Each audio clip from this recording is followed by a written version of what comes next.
और अब बात चौथे चरण के चुनाव के बीच में ही विनिंग ट्रॉफी की। अखिलेश यादव गोंडा के कार्यकर्ता सम्मेलन में पहुंचे थे और यहां उन्होंने कार्यकर्ताओं ने उन्हें विनिंग ट्रॉफी दी, जिस पर लिखा था विजेता 2022। अखिलेश यादव बार बार ये बात दोहरा रहे हैं कि पहले 2 चरणों में ही सपा ने शतक लगा दिया है सीटों का, विधानसभा सीटों का, और 4 चरण के बाद दोहरा शतक लग गया है। जितना भरोसा अखिलेश को अपनी जीत का है, उससे ज्यादा उनके कार्यकर्ताओं को, जिन्होंने उन्हें विनिंग ट्रॉफी ही दे दी है। में वोट पड़ेगा तो इस गठबंधन की ऐतिहासिक सरकार बनने जा रही है। भारतीय जनता पार्टी के बूथों पर भूत नाचेंगे कोई दिखाई नहीं देगा। बहराइच से गोंडा तक अखिलेश की गर्जना। इनकी गाड़ियों से झंडे उतर गए कि नहीं उतर गए? इनके मकानों से भी झंडे उतर गए अब बीजेपी के। और जिस समय शराबस्ती के हमारे गरीब किसान नौजवान वोट डालेंगे, भारतीय जनता पार्टी शून्य रह जाएगी या कोई खाता नहीं खुलने वाला। 4 चरण के बाद ही हाथ में उठाया जीत का कप। मैच अभी भले आधा हुआ हो, लेकिन अखिलेश ने आधे ही मैच में विनिंग कप उठा लिया है। ये तस्वीर है गोंडा के करनैलगंज की, जहां अखिलेश यादव समाजवादी पार्टी के कार्यकर्ता सम्मेलन में पहुंचे थे। कार्यकर्ताओं ने उन्हें विजेता वाला कप थमा दिया। अखिलेश भी लगातार ये दावा कर रहे हैं कि 4 चरणों में ही सपा ने दोहरा शतक जड़ दिया है और 5वें चरण में ऐतिहासिक बहुमत का लक्ष्य भी हासिल हो जाएगा।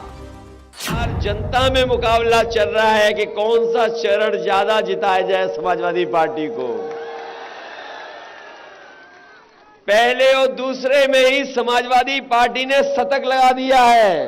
पता कर लेना, तीसरे चौथे ने एक और शतक लगा दिया है।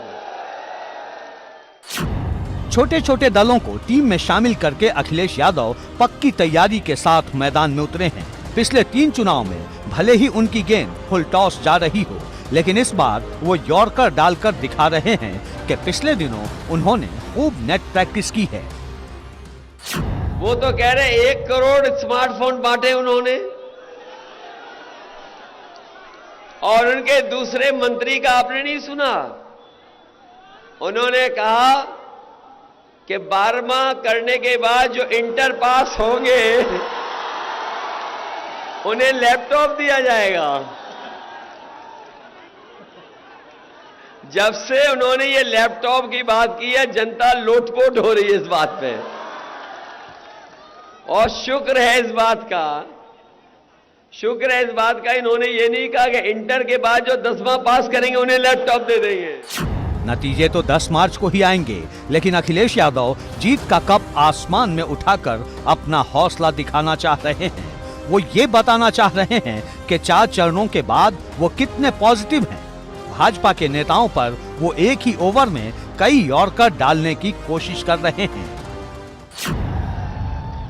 और अभी कुछ दिन पहले देखा होगा आपने, ये घर घर जाकर के बहुत प्रचार कर रहे थे, डोर टू डोर प्रचार कर रहे थे, और जो पर्चे थे उनमें थूक लगा करके जनता को बांट रहे थे।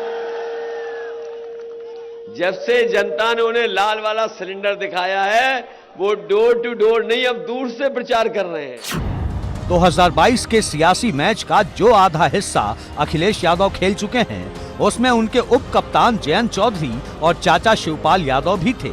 अब आगे की लड़ाई ओम प्रकाश राजभर और अपना दल कमेरावादी को उप कप्तान बनाकर खेलने की है।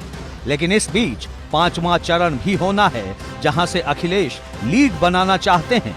यही वजह है कि बार बार वो जमीनी मुद्दों को भी हवा दे रहे हैं।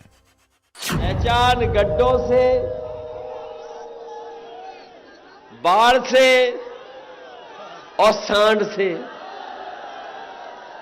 अभी जब मैं पिछली बार आया था गोंडा इसी सड़क से, जब इसी सड़क से मैं चल के गया तो डिवाइडर पे जहां पेड़ पौधे होने चाहिए थे, वहां हमारे बाबा मुख्यमंत्री जी का सबसे प्रिय जानवर बैठा दिखाई दिया।